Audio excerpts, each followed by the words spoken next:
Hello दोस्तों, राधे राधे। कैसे हो आप? आशा करती हूँ कि आप सब ठीक होंगे। आज मैं आपके लिए लेकर आई हूँ एक दिल को छू जाने वाली कहानी, जिसका नाम है बचपन की दोस्ती। तो चलिए शुरू करते हैं। मैं अनुराग 14 ईयर बचपन में एक सीधा साधा और शांत स्वभाव का लड़का था। घर से स्कूल और स्कूल से घर, फिर शाम को दोस्तों के साथ खेलना और बाकी समय बस पढ़ाई, यही मेरा रोज का दैनिक कार्य था।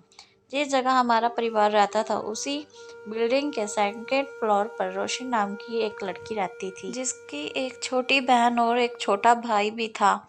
मैं और रोशनी भी अक्सर साथ में खेला करते थे, क्योंकि शाम के समय हम सब हमेशा साथ में मिलकर खेला करते थे, जिसमें लड़के और लड़की दोनों थे।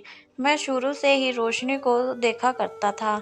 रोशनी को देखने का सबसे बड़ा कारण था उसकी दिलकश मुस्कान। रोशनी मुस्काती थी तो उसके गाल पर एक प्यारा सा डिम्पल पड़ता था, जो रोशनी की खूबसूरती को और भी बढ़ा देते थे, जो मुझे बहुत पसंद था और आज भी है। रोशनी के गालों का डिम्पल और उसकी प्यारी आंखें उसे दूसरों से ज़्यादा आकर्षक बनाती हैं। मैं हर दिन स्कूल से घर आकर शाम का ही इंतज़ार करता था, कि यही शाम का वक्त होता था जब मैं रोशनी को देखता था, उससे करता था और हम मिलकर खेलते थे। हालांकि रोशनी इस बात से अनजान थी कि मैं उसे देखता हूँ और उसे पसंद करता हूँ। उसके पास आते ही मुझे एकदम अच्छी वाली फीलिंग क्यों आती है, ये मुझे तब पता नहीं था, पर वो फीलिंग मुझे बहुत पसंद थी। मेरे दिन की शुरुआत भी रोशनी को देखकर होती थी और रात भी रोशनी को देखकर ही होती थी, क्योंकि रोशनी और मेरे स्कूल का टाइमिंग एक था। मैं कॉन्वेंट स्कूल में पढ़ता था, वहीं रोशनी शिशु निकेतन में पढ़ती थी। हर रोज़ सुबह मैं और रोशनी एक दूसरे को देखकर मुस्कुराया करते थे। मेरी और रोशनी के दिन की शुरुआत इसी तरह होती थी। मैं और रोशनी अक्सर शाम के समय मिलते थे, जब सभी दोस्त मिलकर खेलते थे। जब भी बैडमिंटन का गेम होता था तो रोशनी भी अक्सर मेरी टीम में ही रहती थी, क्योंकि मैं बैडमिंटन अच्छा खेलता था और जीतता भी था। मेरा रोशनी के घर और रोशनी के घर काफ़ी आना जाना था। मेरे शर्मीले स्वभाव के कारण मैं तो रोशनी के घर जाता नहीं आता, पर रोशनी अक्सर मेरे घर आती थी। इसकी वजह था मेरी छोटी बहन, जिसकी रोशनी से अच्छी दोस्ती थी। एक दिन की बात है, जब सारे दोस्त मिलकर छुपा छुपी खेल रहे थे। वक्त शाम का था, थोड़ा अंधेरा हो चुका था। हम सब घर में जहाँ छुपने की जगह था, वहाँ छुपने लगे थे। मैं तो अपने ही घर में जाकर लाइट ऑफ करके छुप गया। मेरी छोटी बहन रोशनी और एक दोस्त पिंकी भी हमारे घर में ही छुप गए। उस दिन जिस जगह मैं बैठा छुपा हुआ था, उसी जगह पिंकी और रोशनी भी आ गए। लाइट ऑफ होने वजह से रोशनी का पैर चेयर से टकराया और मुझ पर आकर गिर गई। रोशनी की हाथ मेरी आंखों पर लगा। इस पर रोशनी ने पहले तो मुझे सॉरी कहा, फिर जब पता चला उसके हाथों से मेरी आंख पर जोर से लग गया तो रोशनी अपने मुंह से मेरे आंखों को फूंक मारने लगी, ताकि मुझे आराम मिले। पर मैं तो कहीं और ही खो गया था, क्योंकि पहली बार मुझे रोशनी की गर्म सांसों को महसूस करने का मौका मिला था। कुछ पल के लिए तो मुझे लगा कि मैं रोशनी को गले लगा लूं। फिर मैंने खुद को कंट्रोल किया, पर उस दिन मुझे नहीं पता वह एक छोटी सी खूबसूरत पल मेरी ज़िंदगी की सबसे खूबसूरत यादें बन जाएगी, जो मुझे ज़िंदगी भर एक प्यारा एहसास दिलाएगा। उस पल को मैं दोबारा जीने की कई कोशिश किया, पर वह दिन कभी नहीं आया। हम सभी दोस्त ठंड के मौसम में कभी कभी शनिवार रात को खाना खाने के बाद घर के नीचे बने गार्डन में छोटी सी आग जलाया करते थे, जहाँ बहुत सारी बातें, किस्से, कहानियाँ सुना और सुनाया जाता था। तो कभी कभी हम अंताक्षरी का खेल खेला करते थे। एक दिन हम सब दोस्त मिलकर शनिवार को आग जलाकर अंताक्षरी खेल रहे थे। 27 सितंबर की रात थी, काफ़ी ठंड थी उन सर्दी रातों में आग की गर्म लपटें शरीर को गर्माहट दे रही थी। उन सर्द रातों में आग की लपटों से रोशनी का झांक कर देखना मुझे अच्छा लग रहा था, क्योंकि रोशनी और मैं एक दूसरे के आमने सामने थे। उस ठंड में आग की गर्माहट का एहसास मुझे रोशनी की ओर और भी आकर्षित कर रहा था। कभी मेरी नज़र उस पर पड़ती तो कभी उसकी नज़र मुझ पर। उस रात वैसे तो मैंने कई गाने गाए थे, पर एक गाना उस रात को और भी यादगार बना दिया। ये कहें, उस गाने से पूरा माहौल बन गया था। मैंने उस दिन अपना पसंदीदा गाना गाया, जो मैं हमेशा से रोशनी के लिए गाना चाहता था, जो रॉक ऑन मूवी का सॉन्ग था। गाने के बोल थे, ए तुम्हारी मेरी बातें हमेशा यूं ही चलती रहें। जैसे ही मैंने यह गाना पूरा किया, मेरे दोस्त ने मजाकिया अंदाज में कहा कि यह गाना किसके लिए है। मैं समझ रहा हूँ, मैंने कहा, मैं किसके लिए गाऊंगा यार, ये तो बस ऐसे ही गाया, कुछ खास नहीं। उतने में ही मेरे एक दोस्त संजय ने कहा, ये आग की रोशनी आज कुछ ज़्यादा चमक रही है ना। इस पर जब मैं रोशनी की तरफ देखता हूँ तो उसके चेहरे पर एक हल्की सी प्यारी सी मुस्कान थी।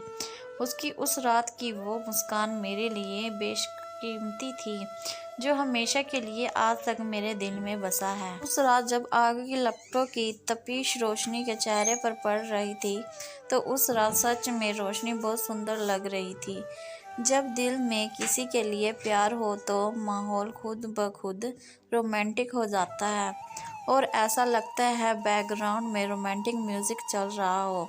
इस तरह कुछ देर बात करने के बाद हम सब अपने अपने घर चले गए। प्यार में ना जाने ऐसा क्यों होता है, जिसे हम चाहे सच्चे दिल से, वही हमेशा दूर क्यों होता है। एक दिन मुझे पता चला कि रोशनी अपनी पूरी फैमिली के साथ हमेशा के लिए चंडीगढ़ जा रही है, जहां उनका खुद का घर और दादा दादी रखते थे। यह सुनकर मेरे अंदर एक अजीब सी बेचैनी होने लगी कि यह अचानक क्यों हो रहा है। अभी तो मुझे रोशनी से अपने प्यार का वो एहसास मिला था जिसका मैं कब से इंतज़ार कर रहा था, और अब एक पल में ही हमेशा के लिए बिछड़ने वाले हैं। रोशनी फाइनल एग्ज़ाम के बाद चले जाने वाली थी। इस बीच मैं जितना ज़्यादा हो सकता था रोशनी के साथ वक्त बिताता था। इस बीच हम सभी दोस्त मिलकर कई जगह साथ घूमने भी गए, क्योंकि मुझे पता था कि वह मुझे दूर होने वाली है, जो मुझे ना चाहते हुए भी दुखी होने का मजबूर कर देता था। इसलिए मैं समय रहते रोशनी के साथ रह इतनी सारी यादें बना लेना चाहता था, जिसके सहारे मैं जी सकूं।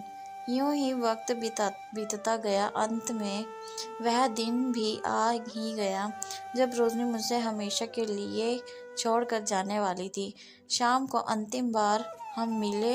रोशनी दिल से तो उदास थी, पर चेहरे पे हंसते हुए मुझसे मिली। रोशनी ने मुझसे कहा, अनुराग, मुझे तुम्हारे साथ बिताया वक्त याद आएगा।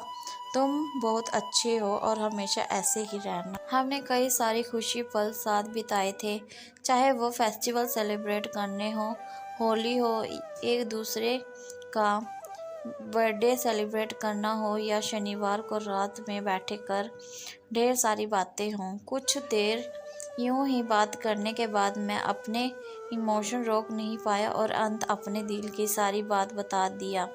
मैंने कहा, रोशनी, मैं तुम्हें बहुत पसंद करता हूँ। I like you Roshni.